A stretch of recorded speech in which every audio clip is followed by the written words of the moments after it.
আসসালামু আলাইকুম everyone, welcome to মানি ইউটিউব চ্যানেল মরিয়ম সোহাম ব্লগে। আশা করি সবাই ভালো আছেন। আমি আলহামদুলিল্লাহ ভালো আছি। তো আজকে আমি অপ্রস্তুত ছিলাম, কারণ এত পরিমাণ গরম, এত প্রচণ্ড তাপদাহ যে আমার বাড়ির আশপাশে সবাই আমরা গাছতলায় বসেছিলাম।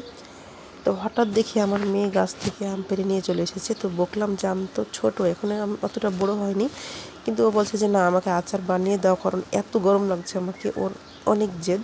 তো ভাবলাম যে ঠিক আছে, যাও বটি নিয়ে এসো, আর আমি বাড়ি যাবো না, কারণ বাড়িতে অনেক তাপ, এত পরিমাণ রোদ পড়ছে আর এত গরম চারিদিকে। তো আমি ভাবলাম যে গাছতলা নিয়ে আসো, গাছতলায় আমি আচার বানিয়ে দিই। তো ও বটি নিয়ে এসে দিয়েছে এবং বাটি বুটি সব এনে দিয়েছে। তো আমি কাটা শুরু করলাম আমগুলো। এভাবে আপনারা লম্বা লম্বা করে কেটে নেবেন। আমি এই লম্বা করে কাটছি কারণ খেতে ভালো লাগবে। আমগুলো সবগুলো একে একে খোসা ছাড়িয়ে আমি লম্বা লম্বা করে কেটে নিব।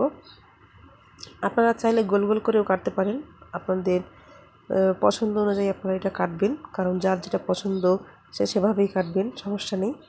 তো আমার ভিডিওটি যদি ভালো লাগে, ভিডিওটিতে অবশ্যই লাইক দেবেন এবং আপনাদের মতামত কমেন্ট বক্সে জানাবেন, এবং আমার চ্যানেলটিকে প্লিজ সাবস্ক্রাইব করে দিবেন, কারণ আপনাদের একটি সাবস্ক্রাইবই আমার মনের আগ্রহটা বাড়িয়ে দিবে। So please subscribe my channel. তো আমি এভাবে লম্বা লম্বা করে কেটে নিয়েছি, আর আমার চারপাশে এত পরিমাণ ছেলে মেয়ে এসে দাঁড়িয়েছে যে আমি এক ভিডিও করছি, আবার এখানে আম কাটছি, মানে কি সবাই খাবে। বাচ্চা যত আছে আমার আশপাশের সব বাচ্চা এসে এখানে জড়ো হয়েছে আম খাওয়ার জন্য। তো মনে হচ্ছে যে যতগুলো আম কাটবো তার থেকে দ্বিগুণ বাচ্চা হয়তো এক পিস করে পাবে। তো আমি এখানে লেবু অ্যাড করব, সেজন্য এই যে লেবুটাকে আমি কুচি কুচি করে কেটে নিচ্ছি।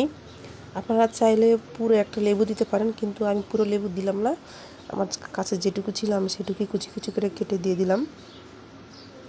আমি এখানে কাঁচামরিচ অ্যাড করব, এবং আপনারা চাইলে শুকনো মরিচকে আগুনে পুড়িয়ে নিতে পারেন, সেখানে একটা টেস্ট হবে। আবার তেলে যদি ভেজে দিন গুঁড়া করে, তাহলে আরেকটা টেস্ট হবে। আমি এখানে গুঁড়া মরিচ অ্যাড করব, কাঁচামরিচ এক পিস দিয়েছি কারণ মরিচটা অনেক ঝাল। আর আমি এখানে লবণ অ্যাড করব, কারণ আমি এখানে চিনিও দিয়েছি, তো ভিডিওটা স্কিপ হয়ে গেছে, সেই জন্য আপনারা দেখতে পারেন। তো আমি লবণটাও দিয়ে দিলাম। এখন আমি এগুলো একসাথে মিক্স করে সরিষার তেল দিব। তো আমি বাড়িটা চেঞ্জ করে নিয়েছি, কারণ বাড়িটা অনেক ছোটো মনে হচ্ছিলো আমার কাছে, সেই জন্য আমি বাড়িটা চেঞ্জ করে নিলাম। তো আমি এখন এগুলো ভালোভাবে মাখিয়ে নিব। আপনারা চাইলে লম্বা লম্বা করে কাটবেন, এই যে দেখতে পাচ্ছেন কীভাবে লম্বা লম্বা করে আমি কেটেছি। চাইলে গোল গোল করেও কাটতে পারেন, আপনাদের পছন্দ অনুযায়ী আপনারা কাটবেন। যেভাবে যার ভালো লাগে আপনারা অবশ্যই সেভাবেই কাটবেন।